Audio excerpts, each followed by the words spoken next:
Hello Heroes, Joe Smith here. Got a little update on the Honda Ruckus scooter. Those of you that have been watching me for a little while, probably seen a couple of videos back, like last spring, earlier this summer, of me working on this or riding it. A customer brought it originally because they had moved, and when they moved it, they laid it down on the side, on the left side of the truck, which caused oil to drain into the air filter housing down there. And plus, it had been sitting for a few years or more. So it wouldn't start because gas had kind of turned to varnish and junk in the carburetor and gas tank and fuel pump and all that. So they brought here to my shop to get fixed up and running again so they could sell it, because originally they bought it back in like 2014 for their son to have and ride or drive around while he was in college, because guess he went to college in kind of a smaller town area and didn't need a car or couldn't afford a car, and this was something cheap that they were able to buy new for like $2,500 at the time. Figured he could just drive this around. Well, the son is now out of college and like 30 or something, and they haven't drove it, rode it, started it, ran it, whatever, for several years. And then when they moved, they laid outside and got oil in the air filter, which they didn't realize or know what happened. They just called up and it's like, yeah, we got this scooter here, it's dripping oil, it's leaking oil from somewhere, you can fix it. And it's like, oh great, yeah, bring it by and figure out where the oil's leaking and we can go from there. And it turned out the oil was just dripping out of the air filter housing from being laid outside. So it ended up being like that part ended up being a real easy fix anyways. Really simple. Wasn't like engine was cracked or something like that.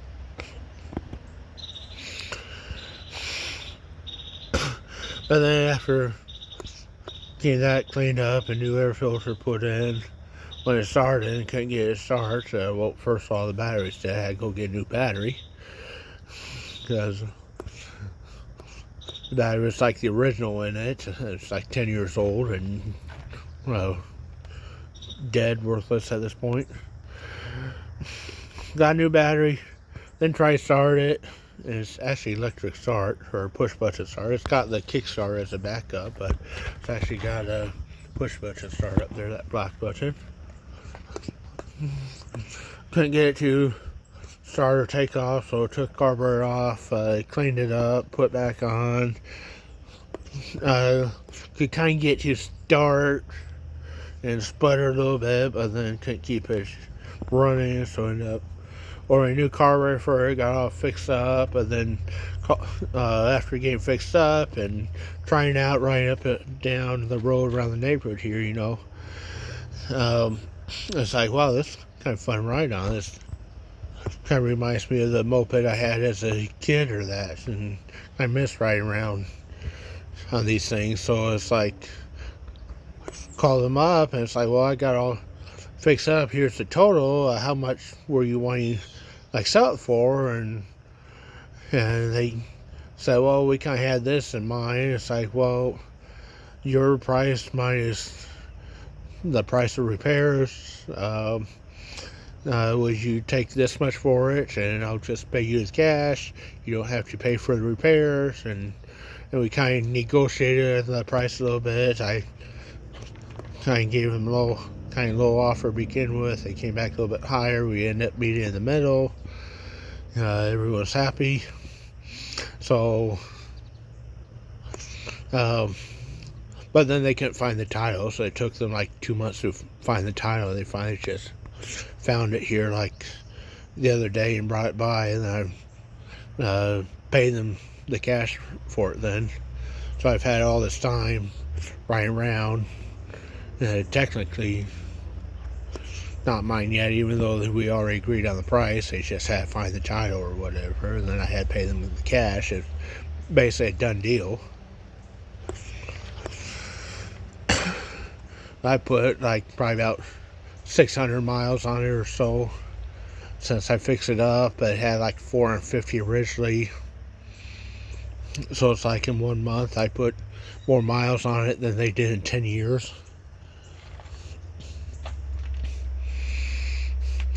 And that's just kind of riding up and down the road or around the neighborhood in the evenings, cruising or that. But it's been a pretty nice little scooter or moped, whatever you want to call it. Done a little off-road on dirt and grass and gravel with there's some gravel roads around here to ride on. That's kind of why it's all dusty from the gravel roads there. I went ahead and made some modifications to it, or added some accessories to it after we kind of agreed on the price or whatever, and said that they're for sure going to sell it to me. I got this rack right here I'm adding to it. Haven't attached it or bolted it to yet because I got to take all this back off to run some wires and that underneath there for some of the accessories, so I haven't bothered bolting the rack to it yet. I got one of them Harbor Freight battery chargers, whatever name brand they call it, like a trickle charger. So I'm going to just go ahead and hook this to the battery, leave it hooked to the battery with the plug kind of dangling down underneath the plastic cover, so that way when I'm not going to be using it for a while, like over the winter or something, I could just go and hook the trickle charger up to it. I got a fuse block here that I'm adding. It came with one fuse, but I got like all sorts of fuses, all the different sizes, so I'll just, you can hook this to the positive on the battery, and then you can hook 4 different accessories to it. So I mean, this battery charger cable has an inline fuse there, so I won't have to worry about that. But I got some other stuff I'm going to hook up here. So I got the fuse block here, that way I can hook up 4 accessories to it. Speaking of accessories, I got this here. This is a strobe flasher module, whatever you want to call it. It's going to wire it up to make the blinkers, the turn signals, strobe, or that when you hit the strobe switch. That's why I had these extra switches here on both sides. One of them will be the turn signal strobe switch that this is hooked up to. Also, I got a USB phone charger here. You can just snap that and pull it back. It's got the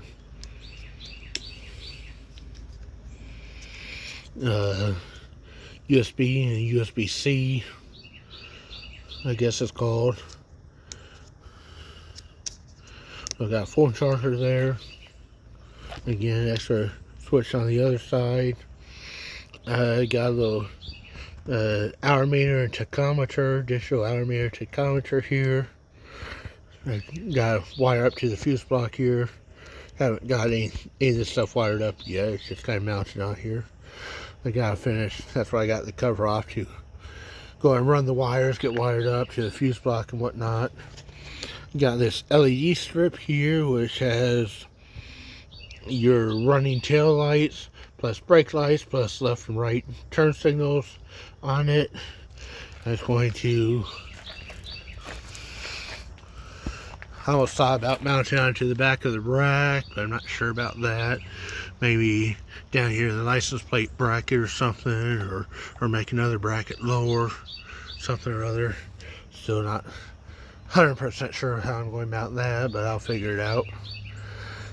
Here in Arkansas, unlike Iowa, you have to have a license plate and registration. It's like 49cc. This 49cc. Oh, here in Arkansas, you don't have to have that, so you don't need a license plate. Don't need to take the registration or title to the DMV or anything like that. And you don't need a driver's license to drive them here in Iowa either. If it's 49cc Iowa, you have to have like a moped permit, which you can get at 14 after you take like a 3-day moped safety course, which I did back when I was like 14. Or else if you have like a regular driver's license or motorcycles license in Iowa, then you can drive them. But here in Arkansas, you don't need any license at all whatsoever if it's 49cc or below, which is pretty nice. Also, Iowa, you have to have like this stupid orange triangle flag or whatever that's like 6 feet off the ground mounted on it, which I kind of always hated because it'd always be like whacking me in the back of the head driving down the road. But here in Arkansas, you don't need that either. I also mounted under seat bag. Originally, you just have this big open area underneath the seat. Well, there's like several aftermarket companies that have under seat bags for them. It's got a lock here, which originally I thought was to lock the seat down, but it's actually so you can lock a helmet to it. I found out from YouTube videos.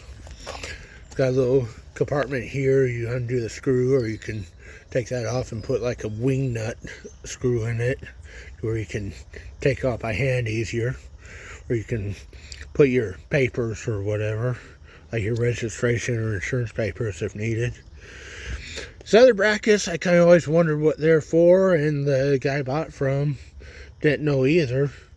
But then I did some research and found on YouTube, it's actually for like a bicycle U-lock. You have the main shaft with the key or whatever coming down here, and then the U part goes through these loops or whatever there to hold it, and then you can unlock it from there and use it to lock up the scooter. So that's kind of cool. Might end up getting one. I don't have one at the moment. The bag has a little water bottle holder or drink holder up here.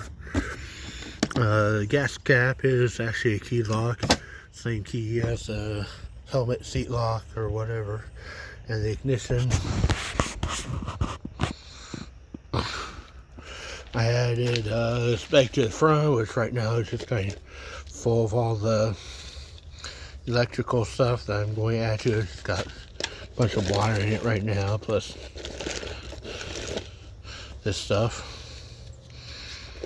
Go ahead and put back in there. But yeah, I had a little rack on the front that's strapped to. And both bags actually have like a shoulder strap or whatever, where you can like take the bags off and carry the bags around your shoulder.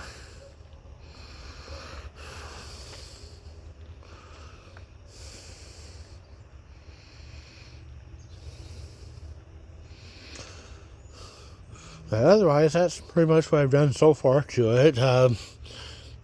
You can do suspension upgrades, which I might end up doing eventually if I do a little bit more research on that, since I'm a little bit bigger guy, a little bit heavier rider. So might see if I could upgrade the suspension on it for my weight. You can change out some of the parts and components in the CVT transmission based on your weight and stuff, so might end up doing that in the future. They have aftermarket CDI ignition, I believe it's called, that you can put in it to kind of bypass the speed limit or whatever, because after you get up over like 40 miles an hour, it kind of starts to cut out on your sputter a little bit because the ignition's cutting out. But this aftermarket CDI ignition supposedly bypasses that to where it won't cut out, and it'll keep revving or that.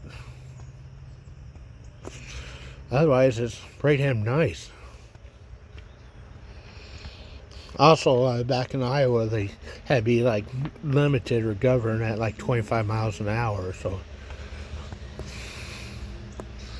here in Arkansas or other states don't have that restriction. So this thing will do like 40 or 45 like downhill or that, depending on your weight and driving conditions and whatnot. I've had it up to close to 45 downhill. Normal cruising is like 30 to 35 on flat road for me, my size and weight.